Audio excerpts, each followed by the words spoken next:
Welcome back to episode of car talk. हमारे एक viewer है मोहम्मद अजीम साहब। उन्होंने हमारे से सवाल किया है कि पाकिस्तान के अंदर जो चीज़ें बन रही हैं आजकल, जो प्रॉपर्टीज़ बन रही हैं और जो जिस तरह प्राइसेस बढ़ रही हैं, तो ये आने वाले टाइम में तो ये लग रहा है कि आने वाले टाइम के अंदर सिर्फ एक छोटी सी क्लास होगी जो इस चीज़ को अफोर्ड कर पाएगी।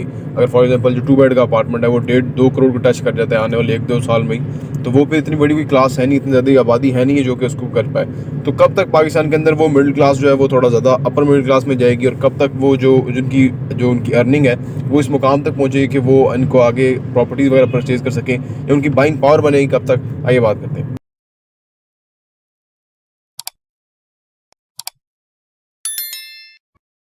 बिस्मिल्लाहिर्रहमानिर्रहीम, अस्सलाम वालेकुम रहमतुल्लाहि व बरकातहू। देखिए जी, आपकी आमदनी कम है और आप कैसे अपार्टमेंट लें या कैसे आप साथ से बनाएं, इस पर हमने वैसे वीडियो पहले बना रखी है, लेकिन गाहे बगाहे हम इस तरह के जो आपके सवाल हैं उनके जवाब इसलिए देते रहते हैं कि आप हो सकता है कि अब हमारे चैनल पे नए आए हैं और आपने अभी हमारा चैनल सब्सक्राइब किया है। देखिए जी, पहली चीज़ तो मैं आपको ये बता दूँ कि ये जो अफोर्डेबिलिटी होती है ना, जो आपने अगर किताब पढ़ी है ना, रिच डैड पुअर डैड, तो उसमें जो पुअर डैड था ना, हालांकि वो प्रोफेसर था, वो जो रॉबर्ट अपने बारे में कहता है ना कि वो मेरा जो पुअर डैड था वो कहता था कि बेटा हम ये चीज़ अफोर्ड नहीं करते। तो वो कहता है कि जो रिच डैड था, जो दरअसल रॉबर्ट के भाई के दोस्त का बाप था, जो कि एक बिजनेसमैन था, जो कि कोई मुनासिब पढ़ा लिखा था, बहुत प्रोफेसर नहीं था, तो वो कहता था कि वो जब उसे पूछे ना कि ये चीज़ लेनी है, तो वो कहता था कि वो सवाल अपने आप से पूछता था कि हम ये कैसे अफोर्ड कर सकते हैं। दो मुख्तलिफ सवाल, कि हम अफोर्ड नहीं कर सकते, दूसरा हम कैसे अफोर्ड कर सकते हैं। ये बहुत बड़ी फिलॉसफी है जो कि रिच डैड पुअर डैड में किताब में है, और अगर आप पढ़ना चाहते हैं तो वो किसी भी बुक स्टॉल पे मिल सकती है, और अगर आपको इंग्लिश में नहीं पढ़ना प्रॉब्लम है तो उर्दू में भी उसकी ट्रांसलेशन है। तो पहले तो वो किताब पढ़ लें तो आपको अंदाजा होगा ये और फिर थिंक एंड ग्रो रिच किताब पढ़ें, द साइकोलॉजी ऑफ मनी पढ़ें किताब ना, किताबें पढ़ने का रुझान लाएं। मैं कहता हूं कि अगर आप किताब पढ़ते हैं, दो चीज़ें हैं जो ज़िंदगी में इंसान को डेफिनेट चेंज करती हैं। डेफिनेट अगर ना चेंज करें तो आप मतलब आप पूरी जो पर्सनल डेवलपमेंट है ना, इसकी ये डिनायल, इसके ऊपर जो है ना एतराज़ आ जाता है कि ये नहीं करती काम। दो चीज़ें काम करती हैं जिंदगी में। Number 1, goal setting. ठीक है जी, गोल सेटिंग आपको अमीर बनाती है। गोल सेटिंग आपको, अब जो जिम रॉन है वो, आप उनकी वीडियोस हैं, उसमें वो कहते हैं कि मैं यानी प्रोफेशनल लाइफ, प्रैक्टिकल लाइफ में गया तो मुझे एक बॉस मिले जो कि बहुत ही ज़बरदस्त बॉस थे। तो वो पहले तो मुझे वो एक बंदा था, तो मुझे मेरे दोस्त ने तारीफ कराया, तो मैंने कहा अगर मुझे इनके साथ, यानी ये जो अमीर आदमी, इसके साथ काम करने का मौका मिल जाए तो मैं इसकी फ़िलॉसफी और इसकी जो काम करने का तरीका उससे मैं सीख के तो मैं ज़िंदगी आगे अच्छी कर सकता हूँ। तो इसको काम करने का मौका मिल गया। तो जो बॉस था उसने पूछा कि भाई आपके क्या गोल्स हैं ज़िंदगी के? तो उसने कहा तो मेरे तो पास नहीं है। तो उसने कहा कि आपके घर में होंगे, डायरी में लिखे होंगे, वो आप कल ले आइएगा जब मुझे बताइएगा। उसने कहा नहीं, कहीं भी नहीं है, गोल लिखा ही नहीं मैंने कभी ज़िंदगी में। उसने कहा मैं अंदाज़ा लगा सकता हूँ कि आपका कितना बैंक बैलेंस होगा।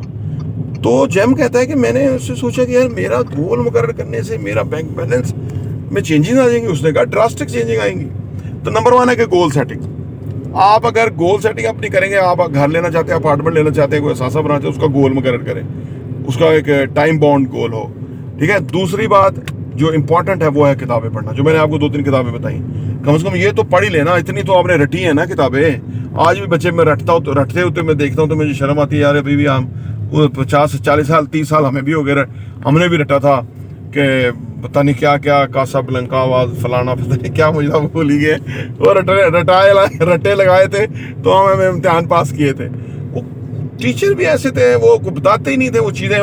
उनका कॉन्सेप्ट ये था, नंबर के पीछे लगाया हुआ था। नंबर हमने किस जगह बेचने थे, पता नहीं क्या बकवास एजुकेशन सिस्टम है हमारा अनफॉर्चुनेटली जो चल रहा है, और लोग उस पर लगे हुए हैं। तो आपने इतनी रट्टे किताबें, इन 3-4 किताबों को समझने, गोल के पी लें, एक सफ़ा करके, आधा सफ़ा करके गोल के पी लें,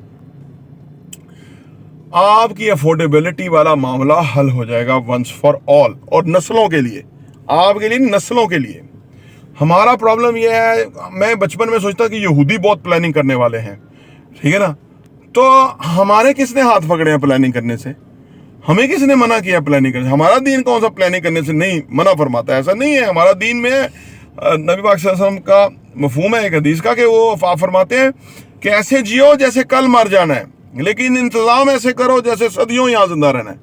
आप देख लें कि ये हमारा दीन हमें रहनुमाई कर रहा है। तो प्लानिंग आ गई ना कि सदियों रहने की प्लानिंग, कि नस्लों की प्लानिंग, कि यानी तो हमें किसने रोका है?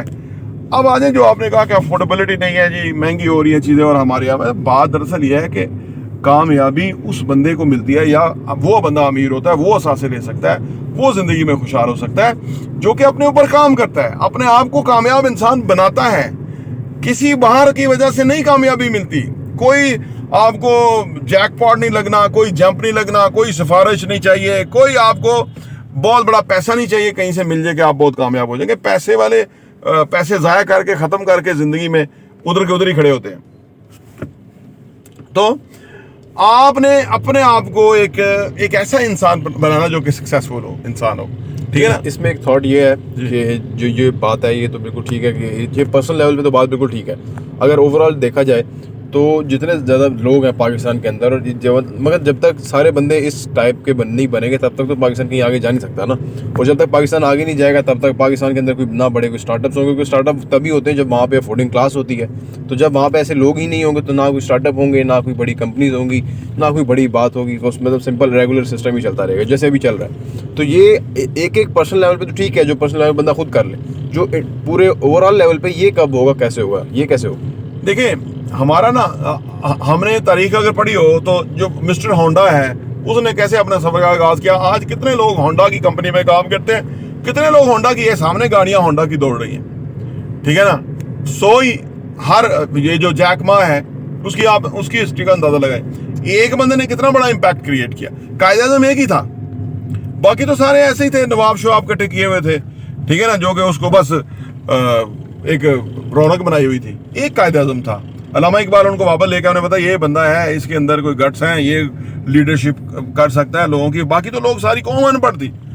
मसला यही हम आ कंफ्यूज होते हैं। हमारी जिम्मेदारी हमारी, हमने मुल्क का ठेका नहीं लिया हुआ, वो जनरल बाजवा जैसे लोगों ने ठेका लिया हुआ है, इसीलिए मुल्क तबाह है, ठीक है ना। हमने अपना ठेका लिया हुआ है, हमने अपने आप को मिस्टर होंडा बनाना है, हमने अपने आप को रतन टाटा बनाना है, हमने अपने आप को वो बनाना है कि जो दुनिया में मिसालें हैं, इलॉन मस्क बनाना है। वो आप सोचें अगर आप दुनिया को चेंज करने बैठेंगे ना, किस किस को क्या क्या चेंज कीजिएगा। आप अपने आप को बदलें, अपने आप को उधर ले जाएं, लोग आपके यहाँ रोजगार लेना शुरू हो जाएंगे, वो काम करना शुरू हो जाएंगे। आप ये इस बहस में ये जो होते हैं ना, जो बच्चे नए, हम भी ऐसे ही सोचते थे, तो आप इस चक्कर में पड़ेंगे तो कभी भी नहीं हो सकेगा।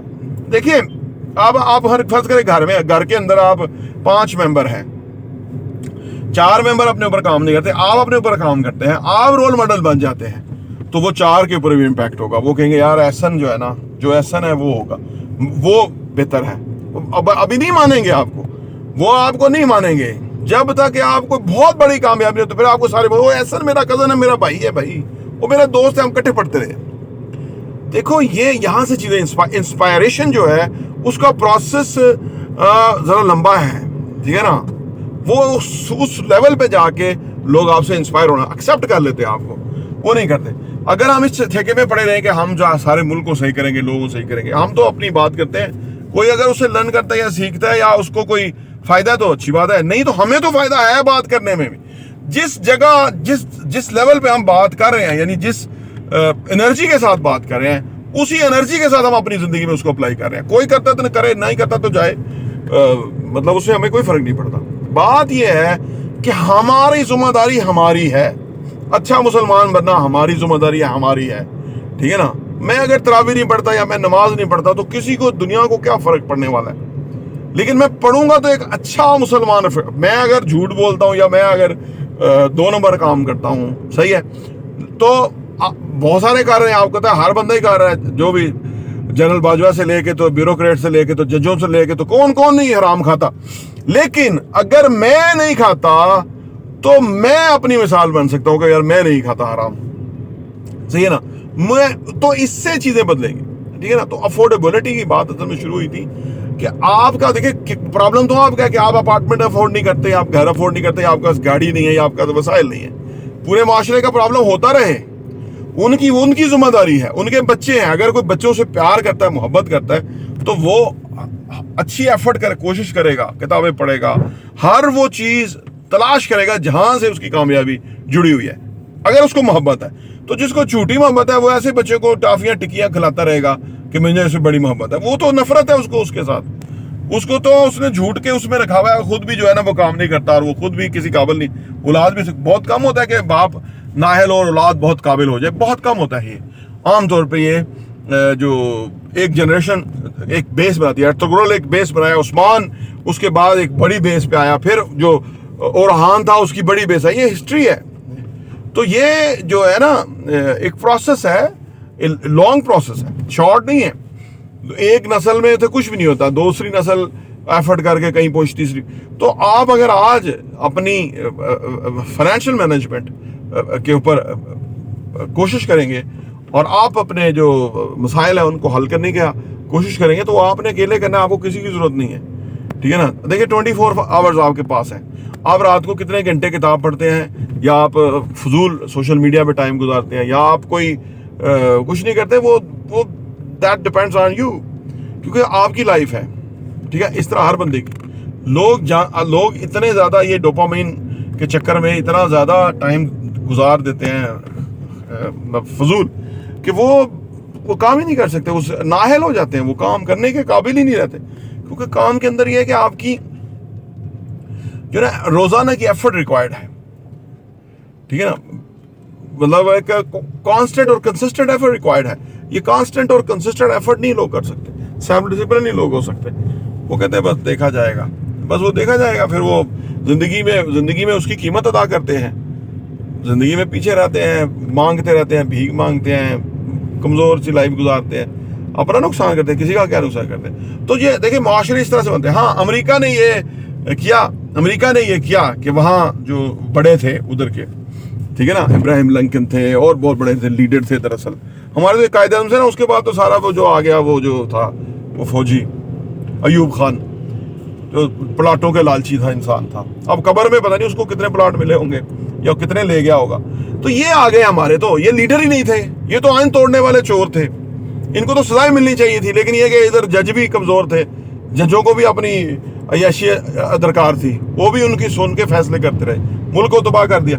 तो वहां बड़े लीडर्स आए, उन्होंने अपनी जिंदगी सेक्रीफाइस। अब्राहम लिंकन ने गुलामों को खत्म करने के लिए अपनी जान दे दी, उसकी वजह से मारा गया था, लेकिन दुनिया में उसका नाम है, ठीक है ना। इतना बड़ा मुल्क खड़ा करके चला गया। ये जो भी शीपांग है या बाकी चाइना के अंदर जो बड़े बड़े लीडर्स हैं जिन्होंने चाइना को कहां से कहां पहुंचाया, ये हमारे यहाँ नहीं आ सके अनफॉर्चुनेटली, क्योंकि हमारे यहाँ ये फौजी आके हमें इन्होंने जकड़ लिया। तो बहरहाल आप अपनी जिंदगी अगर आप अफोर्ड नहीं कर सकते ना, आप पूछे कि मैं कैसे अफोर्ड कर सकता हूँ, अपने आप से सवाल सही पूछे, आपको बहुत पता लग जाएगा। आप कहेंगे यार मैं तो क्या कुछ नहीं कर सकता, मुझे किसने रोका हुआ है।